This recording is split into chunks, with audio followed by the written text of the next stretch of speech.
Since the show You is ending tomorrow, here are some hidden messages throughout the series that you probably missed. As I get ready for the season 5 premiere, I know I'm so excited. I remember when I first discovered these Easter eggs and connections, they literally blew my mind. We all remember Joe's first obsession, Guinevere Beck, and how he locked her in his cage. But you might not have noticed that Beck is wearing the same shirt as Joe's mom when she locked him in a closet.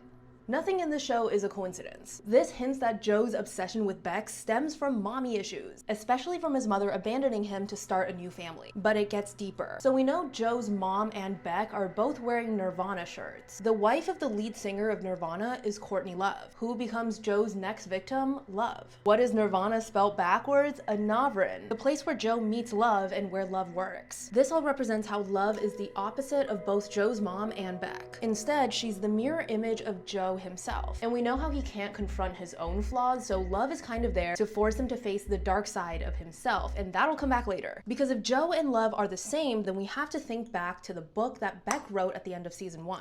And what was the name of the book which was all about Joe? The Dark Side of Love. Pause, it's actually called The Dark Face of Love, but that makes it even more fitting because we call manipulative people two-faced. Joe and Love are two sides of the same coin, so the dark face of Love is literally Joe. I can't tell if this looks good or if it looks like I got punched in the face. Eyeliner will fix everything.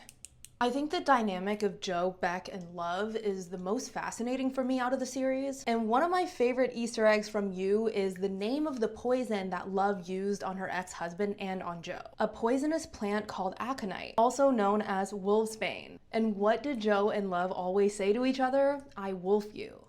I can't believe I'm watching the last season in only a few hours. I am one of the people who's holding on to hope that Love Quinn is somehow alive, but literally whatever happens, I know I won't be able to stop talking about it, so follow for more.